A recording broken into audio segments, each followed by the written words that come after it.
VOX in the Box today from Tria Rink in the capital city of St. Paul. And welcome to 9 to noon at FM 100.3 KFAN. Nordo is on site producing. Max Fuller produces from the 651 Carpets Plus studios.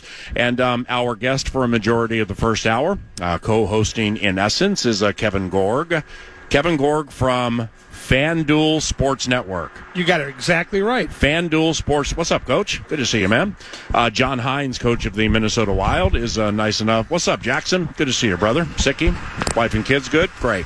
John Hynes, coach of the Minnesota Wild, set to embark on a contest this evening against the Montreal Canadiens. But first, how'd the speaking venture go this morning? It was good. I had a great host, and Gorgie made it easy.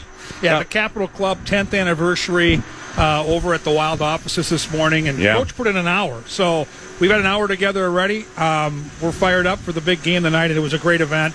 Wayne Peterson from the Wild invited us, and we had a great time. Did you because work? Have you been to Dunkers before in Minneapolis? Yes. Yeah. Okay, so it's I would imagine they're the same, right? Yes. Yeah. Exactly. Yeah. Right. So the people are greatly appreciative when coaches and players and stuff come. But sometimes they can ask tricky questions. Did you? Oh, he got some tricky ones today. I got some tricky ones this morning. Yeah, I got a couple. some tricky ones. Anything you can share? They're asking about the salary cap next year. What that was going to look like. Yeah, right. So we got about 70 more games to play here. Yeah, so. Yeah. It's when Bill Guerin has done that, the general manager in the past. You get some of these blue bloods sitting back just going, Suter Puri, Okay, wait, Suter Puri. They're just ready to dive into things that matter and that they think about, and they have to be respected too because they're fans. Yeah, for sure. Well, the good thing on those questions, I just defer to Billy. Smart play by you. That's fantastic. Was it? Has it been, or was it good for everybody to kind of catch their breath? Given you last played Sunday against the Blackhawks. Don't know exactly what the schedule would be, but some practice would be involved with some chill time maybe. But to catch your breath into tonight's game and the next stretch. Yeah, I think it was really good. We that road trip was demanding. Although it was short, it was really condensed. Out west, back to back, travel all day Saturday, get in at like 6 o'clock at night in Chicago, and then play Chicago at 6. So it was pretty demanding. So it was nice that I think mentally and physically to have a few days in between games. Was nice. The guys seem to have some energy back, and now we got to bring our best here tonight and get the homestand started. Yes, sir. Does it feel like the team has been on the road a majority of the first month and a half of the season? Because we've had these little quick homestands. You've mentioned it. The last trip was pretty taxing. The trip before that was 12 days in 5 cities. It feels to me like we're going to get paid back here in the second half. Yeah, I think so. It's we all recognize it was going to be a heavy road schedule early. I think we've handled that very well. But I also like the fact that even we came back off that long road trip, we won our first 2 games at home, and I think the guys are happy to be back, and it's always fun to be able to play and excel in front of our own fans. And I do think the fact that we've had a couple days to get away from it a little bit, but also get back re-engaged, practice and some meetings, and now we're fresh, and we got 2 big ones coming up here tonight and Saturday. Yeah. I'm assuming it's a fluid situation, but we had 3 players yesterday that weren't at practice, from Johansson through Bogosian to Jonas Brodin. Any update you can give us, at least on the radio here, as we sit now a bunch of hours, 10 hours before game time, how they're sitting? Yeah, I would anticipate that Bogosian and Johansson would be ready for tonight. Brodin is still, I got to go back and talk to the trainers and see where he's at. He would still be a question mark for tonight, but I believe the other 2 most likely will be in. What have you liked about Brodin's season overall? Everything. I think his skating is excellent. I think the way that he's defended has been top notch against a lot of teams. The tough matchups, he's been stellar there. And then I really like his puck movement. I think he's done a really good job on breakouts, getting us up and out of the zone, transitional passes through the neutral zone, and he's bringing some offense too. That's Broads is always a staunch defender, but there's some offense now, more offense starting to come to his game, which is good to see. And here's something coaches always love to hear: the Minnesota Wild have beaten Montreal 16 of the last 17. Even though each game is unto itself, nevertheless, the stats and the records are the records. Now, Montreal beat Buffalo Monday. Cole Caulfield scored twice, and with 12 goals, I'd imagine he's a handful. Yeah, he's a handful. He's like any top player in the league where he's got great offensive instincts. he's a smaller guy, but he's quick and elusive, and he finds his way into scoring areas. And then when he's in scoring areas, he's got a lethal shot. Mm-hmm. So I had the opportunity to coach him at the World Championships this past spring. I was impressed with him. Just his hockey sense, his competitiveness, his shot. You really see when you're coaching him, you're counting on him to score, and you see how good it is. So he's certainly a challenge, that's for sure. And 6 power play goals, either leads the NHL or is tied for the lead for Caulfield. So not just with him and like his spot. Is his spot on the power play consistent where he's getting these goals? And what's that all about with all those power play goals? Yeah, I mean, he's got a great shot. So he can trigger, from the flanks or in the slot. Yeah. He's not always totally in one slot, one area, but even the other night in Buffalo, I think he was at the net front and scored a tip goal on it too. So he's one of those guys. He bops around everywhere, and if you don't know where he is or you give him any type of time and space or a good look, he's got a good chance to put it in the net. Coach, there were a lot of positives from this most recent road trip. 5 out of 6 points is fantastic, but your penalty kill needed to be better, and it was significantly better on the trip. What'd you like? Well, I thought our attention to detail was strong. We were a little bit better on face-offs. I thought our forecheck was better. We were able to make some stands and not allow easy entries. And then I thought our pressure was strong in zone.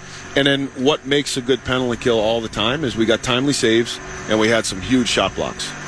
Hey, being 15 into it, Coach Hynes, as a coach and overseeing it all, like when do you are there points of the season where you start to notice mentally or physically, maybe yourself or the practices or whatever, you need to pull back, you need to go harder? Like I would imagine maybe it's quarters or like in 15 games into it, what are you seeing overall physically and mentally? Yeah, that's the constant challenge. I wouldn't even say it's quarters. I think it's daily to weekly. You're just kind of always conscious of the demeanor of the team, the attitude of the team, the vibe in the locker room, when you're traveling with them, the practice, and you get even in the games, even as a game goes on, maybe some guys are going, some guys aren't. Your team needs a jolt. It doesn't need a jolt. It's daily. But what I've seen is some consistency. I think we've been pretty consistent in our effort, in our work habits, in our attention to detail, in the way that we play, the way that we've practiced. I haven't seen a lot of slippage. Yeah. If we do, we try to address it and stay on top of it. But right now, I think it's 15 games in. What I'd like most is the consistency in those areas. So what would be over the course of time from things you've seen? What would be some tells? Like so-and-so used to be out on the ice for the skate 10 minutes, 15 minutes early. Now it's 5 minutes early. Somebody used to get to a meeting 10 minutes early. Now right up against the wire, but that becomes consistent. Are those things you look for? Yeah, those are certainly little markers you look for. I think the energy on the ice in practice, the execution, if you're doing competitive things or detailed things, is it sharp or is it kind of going through the motions? Right. Same thing in a game. I also think it's, it might come in, for me when things are going well too, a little bit for us, which I'm going to address here in a little while, is just some of our D-zone coverage is a little bit loose. We give up too many slot shots on the road trip. So it's things like that when you hit themes and you see themes go through that you want to make sure you just tighten those up. Minnesota Wild 10-2-3 with 23 points hosts Montreal on KFAN this evening at 7 o'clock. And we are at Trier Rink for VOX in the Box. Kevin Gorg is alongside. Coach, this came up at the Capitol Club meeting this morning, but I watch your club on the ice and how connected the 5 are together as they skate and play on the ice. I watch them off the rink. I'm with them all the time in the locker room, at the hotel. They're very together. They enjoy each other's company. What would you attribute all of that to? How connected your group seems to be? Yeah, I think it's something that, I think it starts with Craig and Billy, just the way that the organization is run. I think that seeps down into the staff and the team 100%. Of communication and treating people the right way. And then I think when it comes in with the team, it really starts with your leaders. Those guys really welcome guys into the room. They treat everybody with respect. Everybody feels like they have value. regardless of your status or stature on the team from a playing perspective. And then I also think it comes down lots of times to some of the guys that you rely on, your quote-unquote go-to players. I just think they're really good people. And although they may, take a guy like Kirill, for example. I mean, he's having a lot of success this year, but you see the way he goes around the locker room and the way he practices and treats people. And, he's a teammate. And I think that goes a long way. A guy like Flower, Hall of Fame player, you see how he treats people, what he's like as a person. I think when you see when it's driven from the top and it seeps right down into the team, you got good people that just do things the right way. Does Kaprizov prefer hard coaching? I mean, I've just noticed in a lot of sports the superstars really prefer hard coaching. That doesn't mean dressing them down and screaming at them all the time, but you can get poignant, you can get pointed about certain things where maybe with some others, I'm not, hurting their feelings would be one thing, but Kirill, does he respond to hard coaching? Yeah, yes, hard coaching in the fact of he wants to know what is it going to take to win. Right. That's his whole objective is to win. And I think when your job as a coach is to coach him and help him continue to grow. And that's what you find with him and with other top players is they do want to be coached. They want to be great, and they want the team to be great. So whatever that takes, usually those guys respond to it, and Kirill's no different. But I would imagine you've also seen that wouldn't be the case with all high-enders, because there could be, hey, would you consider this? And they're like, whoa. Haven't you seen the points? Haven't you see this and that? I mean, that's true too, right? Absolutely, and that's what makes him special, and that's why I think his upside it is really high because of that mindset. Even during this, I brought, he and Zuki in a couple times and showed him some clips. Hey, we could do this a little bit better. That's awesome. Or, this is really good. Yeah. Yep, got it. No problem. And then, it helps when he's a guy that's one of the first guys on, last guys off, practices at a high level. Those things that's when you know that a guy's really not just a highly talented player that's having success, but he's the real deal. And from a coaching and or leadership standpoint, I would imagine when the ancillary pieces see the leader, you, able to get into the stars, let's say Kaprizov, Flower, HOF, Brock Faber, stuff like that, get into them a certain way, well, that has to be eye-opening pretty much for everybody else in the room. Yeah, certainly. I think you want to, those guys are, we're honest with everyone. I think sometimes even if you're having a team meeting and you're showing something that needs to be better, it's not just always Kirill needs to be on there, Faber needs to be on there, Spurgeon needs to be on there, as well as anyone else. And I think when those guys accept that and understand it, and I think that does infiltrate down through the team, that everyone's coachable. A couple more for the head coach, KEG. This also came up at our breakfast meeting, but I look at Matt Boldy, coach, as a guy that came in here as a 21-year-old with all this talent, and you could see him oozing confidence. He's evolving as a player too, and we're at the rink all the time. We do our media availability PA, and it's 35-40 minutes after practice when we get done downstairs and we come back up here.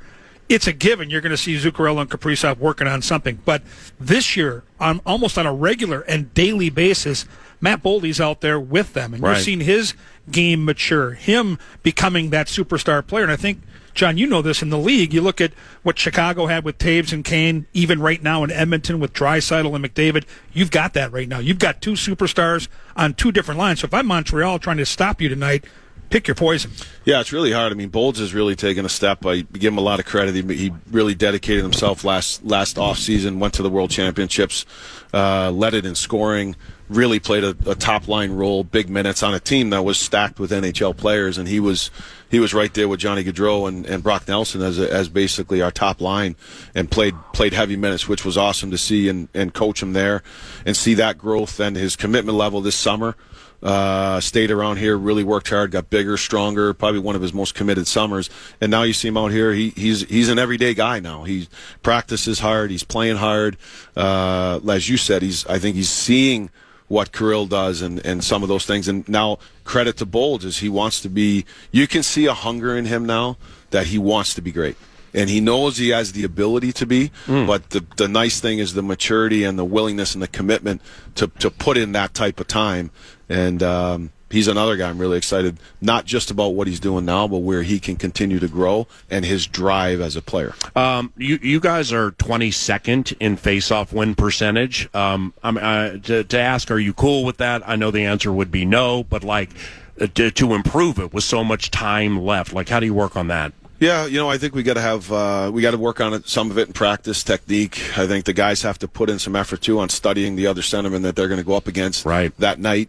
It needs to be better. I think that we're going to continue to work at it, but also put an emphasis, on different ways we can be, and that is being addressed and will continue to be addressed. We can be better, but I think there's got to be more effort put into it. And lastly, so there are so many detail-oriented things that lead to a 10-2-3, and then that's really a lot of what is predicated on being a leader and being a head coach, focusing and sometimes obsessing over the details to make sure things get better. So I'm going to hit you with an overarcher here, just kind of a blanket statement to see what you think. What is your take on just the statistic plus-minus? Just like what all of us can see with the plus-minus for players around the NHL. I think it's okay. The thing that I don't put a ton of stock into it, because we do our own scoring chances and this and that. The issue with the plus-minus that everybody sees is you could be on the ice for a minus and you had nothing to do with it. Yeah, right. Where if you might have just got on the ice and a guy line changed and a goal scored, you're getting a minus. Yeah. So, sometimes the minus is 2. You might be 6 on 5, and it winds up being an empty net goal. Yeah. So, I mean, it is valid that you have some numbers, but I don't put too much stock into it, because I'm a believer if you're going to get a minus or you're going to get a plus, that you have to be directly responsible for either one. And those would be the pertinent details that go into exactly what I asked. But then when I see Jake Middleton is 3rd in the NHL in plus-minus, how do you read between the lines on that one? Well, you see the way he's playing. He's not giving up a lot. Right. Goals against, and he's obviously done a nice job producing some offense. So, as I said, it's kind of like any stat or analytic. I think you take it, and usually it has a pretty good benchmark of what a guy's doing. So I do look at it, but I'm more concerned about, particularly with our team, is the plus-minus that we do for scoring chances for and against. Right. Thank you very much. All right, you're welcome. Best of luck tonight. Keep everybody healthy, and thanks for the time. See you, buddy. John Hynes, coach of the Minnesota Wild from Trier Rink. This is a VOX in the Box. Kevin Gorg sticks around for an FVP Batteries Marathon segment, and he'll be followed by Russo Radio, who is followed by Wild radio analyst Tom Reed, who is followed by Alex Stalock, former goalie for the Minnesota Wild, San Jose Sharks, the Chicago Blackhawks, and so on. Alex will stop by Trier Rink and join this Vox in the Box from the capital city of St. Paul. Nordo produces. Maxwell Fuller is back at the 651 Carpets Plus Studios, and he has the cash thing. The Fan and 2 Men and a Junk Truck want to give you a shot to put $1,000 in your hand with our national cash contest. Enter the keyword BANK at KFAN.com now for your shot at winning. That's keyword BANK. Enter it now at KFAN.com.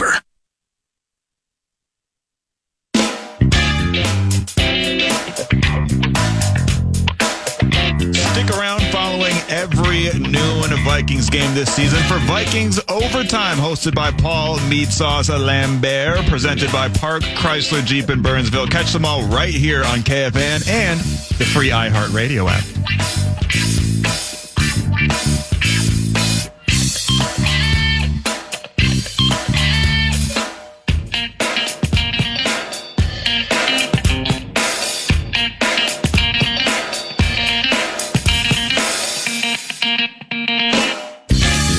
Now, the Wild and Montreal are at XL Energy Center tonight, 7 o'clock KFAN. Kevin Gorg, FanDuel Sports Network. He'll be on TV tonight at 7 o'clock as the side rink analyst. And this being at home, let me get this one out of the way first, because I just, you've done this job for quite some time, and you have a nostalgic bent to you. And I don't believe it's called the Montreal Forum anymore. It's like Center Bell.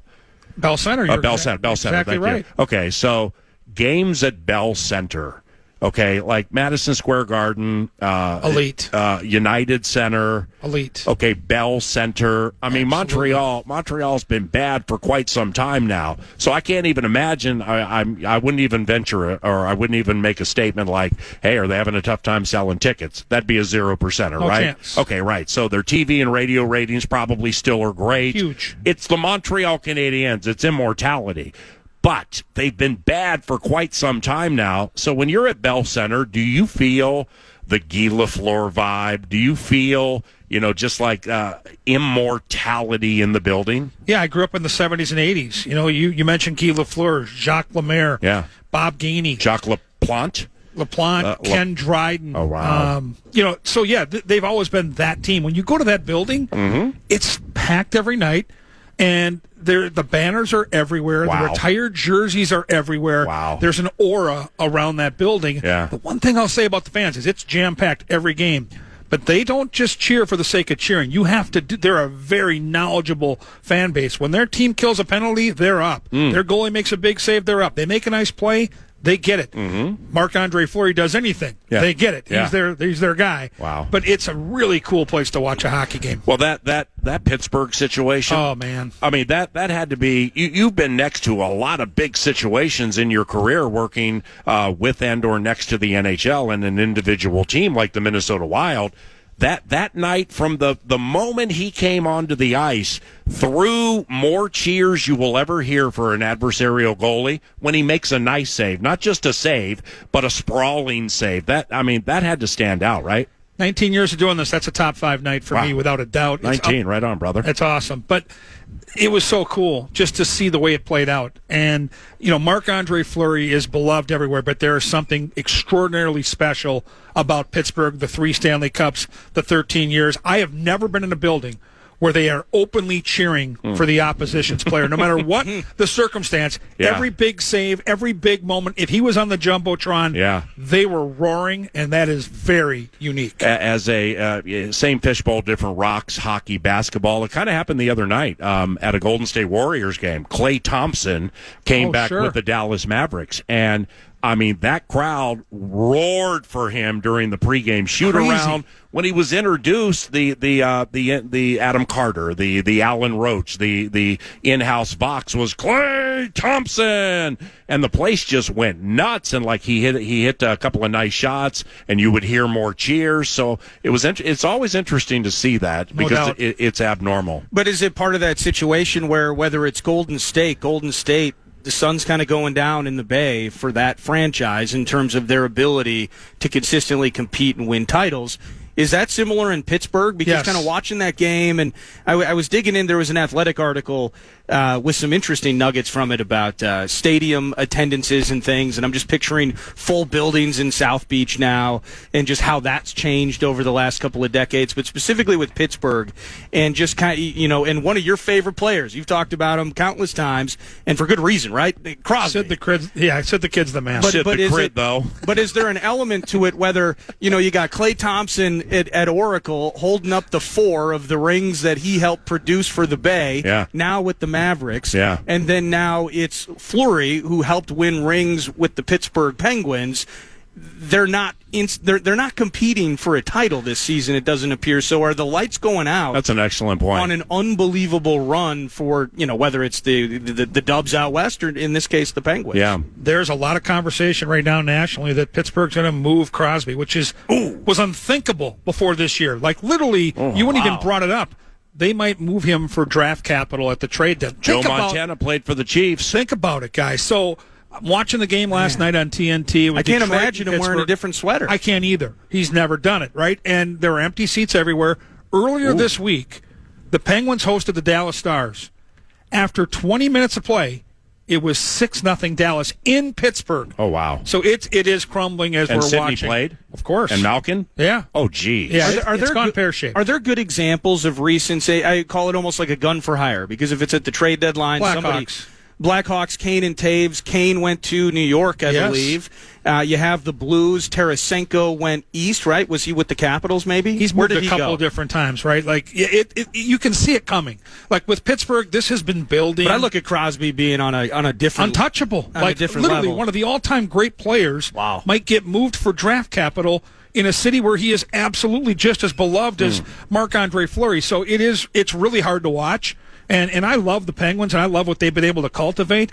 But everything has a shelf life. Everything, Father Time comes for us all. And Crosby comes off a year where he was super impactful, barely hurt throughout the season. And I think you're seeing now at the end, it was a taxing year. They almost they were in it to the very end. They were grinding to the very end, and they just don't have the depth to support him. They moved Gensel, right? That was his line mate. They had great chemistry, couldn't afford to keep him. As you keep signing the Letangs, the Malkins, and the Crosbys to these big deals, that's, if you don't build with young players in the draft, it's going to catch up to you. I think it's astounding in the world of the NHL where everything is so tightly knit. You know, even the Winnipeg Jets making hockey history, the only team in the history of the NHL to win 15 of their first 16 games. A majority of their games are meat grinders that could go either way with 2.5 minutes to go. Puck luck, physical game. That's just the beauty of the NHL, which is astounding to me that a team can beat another team 16 of the last 17 times. I know. Including like 8 in a row. And the Wild have beaten Montreal 16 of the last 17 and like 7, 8, or 9 in a row. That just amazes me. When it's not a team you see a lot. You play them twice a year. Oh, great Think point. about that. So it's a longer stretch of time. Yeah. While they're coming off a game against Chicago where they got a point and they played their butts off in that third period, but they had won 12 consecutive against the Hawks. Wow. You know, they had won 16 of 17 against San Jose. So tonight is one of those nights with Dallas on the horizon, which not just our fans, but our players are excited to play Dallas. This is not a game you can look past Montreal. They did score 7 goals earlier this week. They are off a win. They're rested. And it's your first game after a road trip. And everybody that's played the game at this level, including guys like Ryan Carter and Wes Walls and Ben Clymer, who are on our broadcast, say this is a tricky first time back. So let's focus on the first 20 minutes. Montreal's a team that has struggled in the opening frame. The Wild are a team that have jumped teams all year long. Get to a lead tonight, discourage the underdog Canadians, and go from there and ride that Gus Bus, who will be in goal tonight. Well, speaking of that, into this game tonight, it was kind of reassuring, it sounds like, getting to chat with the head coach last segment that, you know, we're going to find out, you know, what's up with Brodin, but that Bogosian and Johansson, it sounds like they could be available. That's huge. Yeah, that is huge. That line that Johansson's on, and I know his point production isn't where some of the fans would like it to be, but that line with Eck and Boldy has been awesome. They don't get scored on, and they're out there most nights against somebody else's best or top line. And then you look at what Bogosian brings. People don't talk about Zach Bogosian enough, right? Because our top 4 are so good. He has been so stable. And remember, he's playing with different players every night. You've seen Chisholm there. You've seen Merrill there. He's physical. He kills penalties. He's a smart hockey player. And so those 2 are huge. I don't think we're going to see Brodin. And again, I'm reading the tea leaves, listening to coach and watching. He might miss a couple games. It doesn't look serious, but you got to take the high road right now because you've earned it. You're in a good spot. And you can give guys like Brodin just a little extra rest, knowing that the big picture is the 82 and the playoffs beyond that. KG, with the return of Spurgeon within the last few weeks, we're racehorse raised. So you're going to bring somebody off the layoff. You're not going to judge them on their first race or their first handful of races. But there's going to be a time sooner or later for 6 furlongs you're going to need to see 109. For a mile you're going to need to see 134. Has Spurgeon hit that point? I think the turning point in his season, when we look back, when it's all said and done, is going to be that game against Toronto. Remember, he played the first couple, got banged up, dealing with some issues from those major surgeries in the offseason, then came back. The Toronto game, he's on the ice in overtime. Puck is on the offensive attack side for Minnesota. Spurgeon's pinching in to make a play. The puck gets turned over. He's at the dot.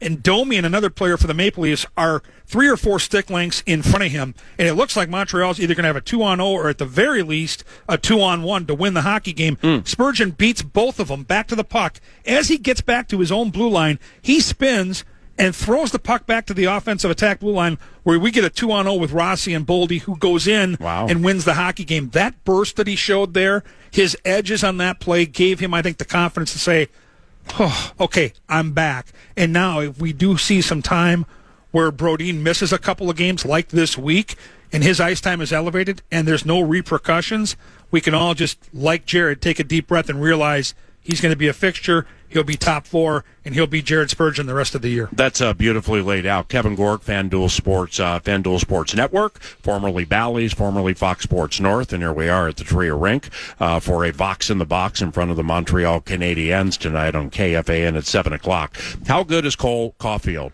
I mean, awesome. I haven't seen him play in the National Hockey League. I mean, maybe just some highlights, but what makes him good? Well, his release. I watched him at Wisconsin for years, and he has an unbelievable release. He knows how to get to open spaces. He's a shoot-first guy, and his stats don't lie. He's got the 12 goals and the 1 assist. So he's a bit of a one-dimensional player, but he's the kind of player that can hurt you. And specifically, think of Alex Ovechkin on the Capitals power play for decades, what he's been able to do, especially against the Wild. This is what Cole Caulfield can do. He can get to the soft spot during a penalty kill, and he can kill you. And so tonight, number 1, don't take a lot of penalties. Number 2, take him away. When they've got the power play, don't let Caulfield beat you. Yeah. It seems like, I mean, I'm not seeing Carey Price on this list on the roster here. Not a lot of big names. Well, and that's what I'm curious about with Montreal, because in a similar way, looking at like the Detroit Red Wings, for instance, and what they've been slowly but surely building through the draft, and everyone's talking about this is kind of a sleeping tiger ready to pounce with Detroit. Whether that comes to fruition or not is another thing. I'm seeing a lot of young kids like Caulfield on here. I'm not necessarily seeing what some would perceive as that depth or that sleeping animal that's ready to bust out. So when you speak of Montreal having some struggles, it starts whether replacing Carey Price's greatness, and it starts with some playmakers other than Caulfield. I'm not seeing a ton of them on this list. Montreal can skate and they can score, and I think if you look at their most recent game on Monday in Buffalo, they won that game 7-5. If you come out and play that type of game, if you're Minnesota and you get drawn into that type of game, they can beat you. Okay. You play with your structure, you play smart, connected hockey like they've been playing, tight, low-scoring game, Montreal will make the mistakes. They will at some point give up grade A chances. You can beat them on the forecheck because they run around a little bit, and if you get to a power play situation, they are super aggressive in the way they kill. If you can make 2 or 3 quick, smart passes to start the power play, you're going to eventually get a really good look. You don't want to play the running gun game with this hockey team because they can skate, and they've got enough talent with Suzuki and the guy we talked about, Caulfield, where they can bury the puck. The French language is so beautiful when you hear people speak it fluently. But just you look at the game notes here, and the difference between the eloquence and just the beauty of the French language, compared to English, how we speak. Like their coach is Martin St. Louis. Okay, just saying it that way. You could say Martin St. Louis or Martin St. Louis. Just think about it. But okay, so here it's listed as he is the entraîneur chef. Okay, he's the entraîneur chef or head coach. So we say head coach, they say entraîneur chef. Kent Hughes is the directeur général. He's the general manager. I mean, it's just so beautiful. When you go to a game there, you need to get to the Bell Center. When a goal is scored, they announce it first in French, then in English. It's beautiful. Now, finally, our time for a couple more here for KG from Tria Rink in St. Paul.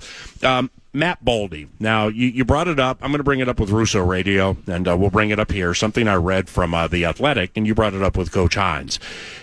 With Boldy, and things have been great.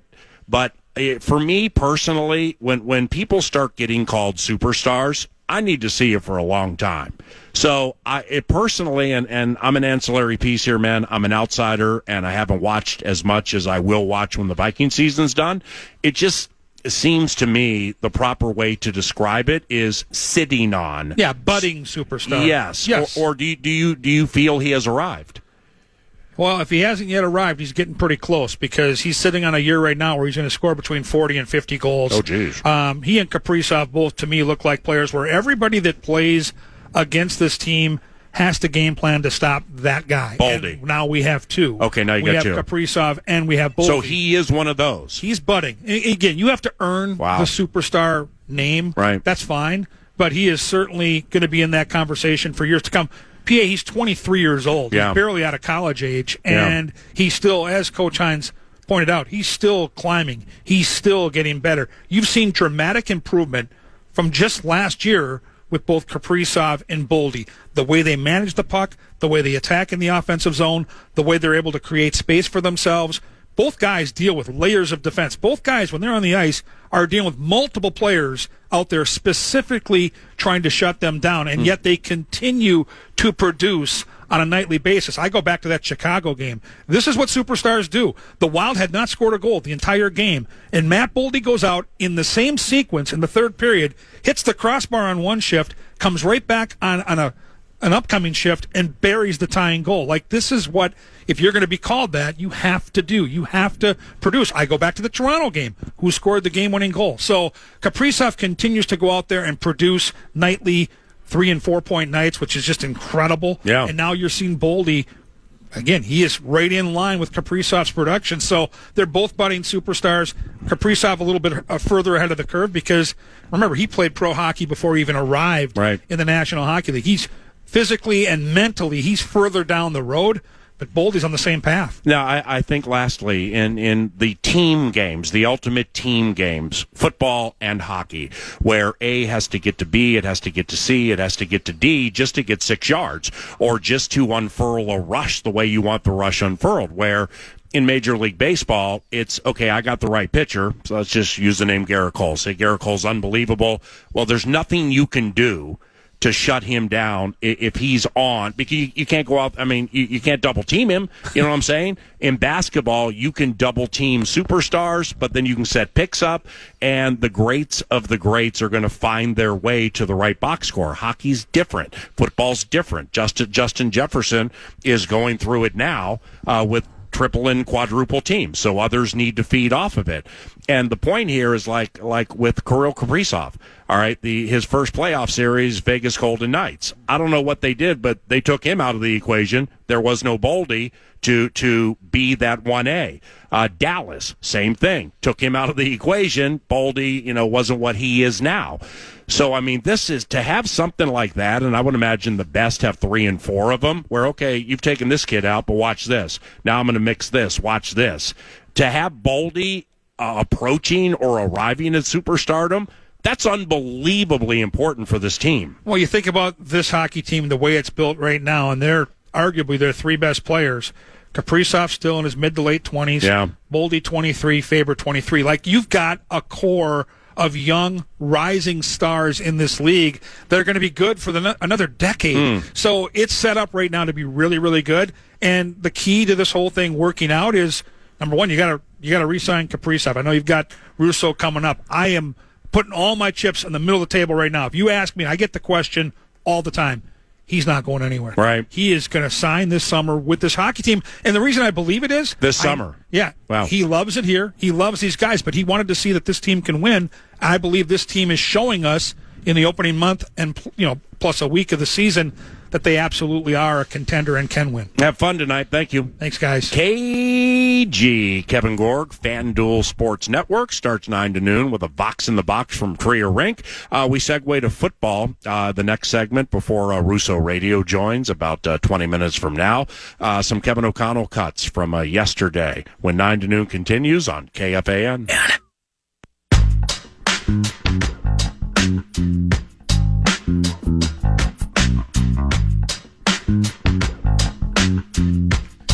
Join Corey Cove for Coors Light Hockey Night tonight at Sunset Grill in Spring Lake Park. Watch Minnesota take on Montreal and play trivia for your chance to win a pair of sweet tickets to the game on January 9th against Colorado. Get all the details now at KFAN.com, keyword calendar.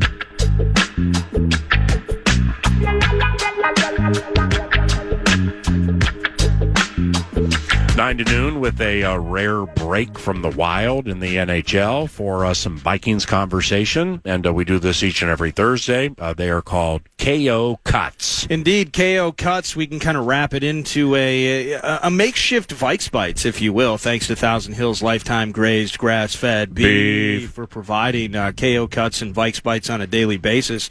And Kevin O'Connell addressing the media yesterday on various topics. And Max was nice enough to drum up a few audio bits for us here, and I want to start with Kevin O'Connell chatting about this potentially vaunted Titans defense. Let's hear from KO. Really good front, a lot of team speed on their defense. I think they play a good scheme, an aggressive scheme, and they really let the strengths of their defense, which is a lot. They let those guys do what they do really well. You clearly, some size and impact ability. We saw, Jeffrey Simmons up close and personal at joint practices a couple years ago, and then just seeing some of the pieces they've kind of added. Well, that reminds me, Tyre Tart. Remember when he got after one of the Vikings offensive linemen at joint practices? Bradbury. But this defense, I don't think he's on the team anymore. I don't think he is either. This defense to me is interesting, PA, because the Titans give up the fewest yards in the NFL. It's perplexing. But they're one of the worst scoring defenses in the NFL. So now I'm starting to think, okay, well, you got this Levis and Mason Rudolph thing. They have 17 turnovers in offense, which is among the most in the NFL. So are they giving teams short fields? This defense also doesn't take the ball away very much. They've only generated 6 takeaways as a defense now through their 9 games. Mm-hmm. And so I don't know where your head's at, because prior to the show, talking with Gorgie here, I'm thinking, the way that you framed it up with the idea of style points against the Jaguars last week, and sadly it didn't happen. Right. This is another one of those games for me, but they do have Jeffrey Simmons. They do have an aggressive front. They can make plays. They can, and as they've shown it, despite being 2-7, they do keep games close. And I'm just having a hard time wrapping my head around what Darnold's going to be facing this weekend. Well, the way they're doing this is because they still don't completely trust their quarterback. And they can say they do, and Levis played one of the best games he's played in his life at the LA Chargers, which Tennessee was a lot closer to winning that game than maybe if you just look at the final score. They got this nickel corner named Roger McCreary, third year from Auburn. He scored a defensive touchdown right in front of halftime, and I mean those kids were going nuts. Yeah, and it was taken away. It was nullified via penalty, and that then they came back out in the third quarter, and they just weren't the same from at least from what I've seen. So it's things like that. They're very close. Like with Jacksonville. Jacksonville had some games in there where they're giving up 50 points. They're going with their backup quarterback. They have a running back in ETN who went for like 2,200 yards over 2 years, and now he's on pace for 600. And we saw why. His pass protection is a legitimate liability. I can't say that's the case with Tennessee defensively. They like Jacksonville, are reliant on it's a transition time, not only with the coach Callahan, but with a lot of youngsters who were drafted recently, like one of their starting corners, Jarvis Brownlee. And he may not start if Snead plays, but he's a 5th-round rookie from Louisville, and he's had his problems. They have a couple of guys in Arden Key and Harold Landry. They've been around for quite some time. Those guys combined for 9 sacks. So think Trayvon Walker, Josh Hines Allen. Those are those guys, because Jacksonville plays a 4-3. These guys play a 3-4.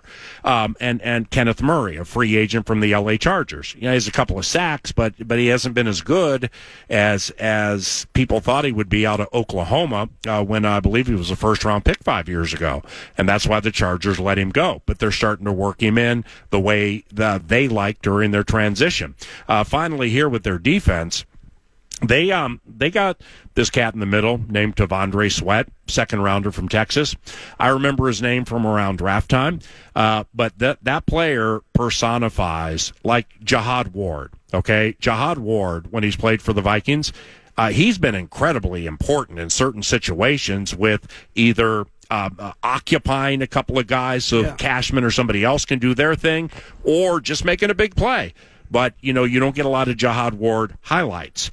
This Devondre Sweat, I mean, he must weigh 360, and he's agile. Ooh. Yeah, he's their nose tackle. He's their Casey Hampton, their Vince Wilfork. If Pat Williams played at 3-4, the fire hydrant plugging in the middle. Just 93. Just remember him complimenting 98 Jeffrey Simmons. He's playing incredibly well. He's very difficult. He makes running up the middle very difficult. But it hasn't been enough to get them over the hump. Yeah. Because the offense, when it fires, the defense gives up deep shots. When the defense is doing its thing, the offense will go 3 and out, 3 and out, 3 and out, 3 and out. And Tony Pollard, by the way, see the Pollard Spears 1-2. I'd take that 10 out of 10 times over what we just saw with ETN and Bigsby. You know, listening to Charge last Friday about Tank Bigsby, that just personifies the difference between fantasy and reality. Yep. Where, yes, you know, you want Bigsby on your team to try to win a fantasy football championship. And when they get into a certain spot, he most likely will come through. But when you're playing catch-up and you need somebody to pass protect out of the shotgun, he ain't your guy. Right. And that's going to keep him off the field. So Sweat and Pollard and Spears, that's not a problem with, I haven't looked at Spears, but that's not a problem with Pollard. Tony Pollard's a really, really nice running back. Last little KO cut / Vike bite. Thank you, Thousand Hills. Yep. Kevin O'Connell addressing a couple of names popping up from a health standpoint, both Cam Robinson and Aaron Jones. Let's hear from the coach. Health-wise, Aaron's doing well. And I think he's going to be might be a little more limited today, but expecting him to progress as the week goes on. And then one that kind of came about, who will end up being limited today, is Cam Robinson. Just had a little soreness in his foot, but everything checked out, and he'll just work through it. Well, I assume Cam's foot is from when he had to remove it from the backside of one of his former teammates. Either that, or when he had to dig it out of the turf on like the 5th play of the game when his former teammate Josh Hynes Allen just trucked the bleep out of him. But Jones, of course, had to leave with the ribs, took that big hit, ultimately returns to the game. I dig that. We got Cashman, a full participant, not because of the toe, but because of an elbow now. You got Darnold's hand. You got Darnold's hand. It's just, and so a lot of limited, did not practice or did not participate on the injury report yesterday, so I like that. Yeah. This is the time of year where every day this thing comes out, PA, and we just kind of sweat it a little bit with some of these new bits popping up every game. And the Titans are all messed up with did not practices. So today, Thursday, is the most important practice of the week, is what coaches say. And those are the days they want their players to go full or to go limited. So we'll see what unfurls a little later today. Later today, in fact, early evening, the Minnesota Wild hosts the Montreal Canadiens. Bonjour, Montreal, 7 o'clock, FM 100.3, KFAN. And to talk about that and more, Michael Russo. Russo Radio is next.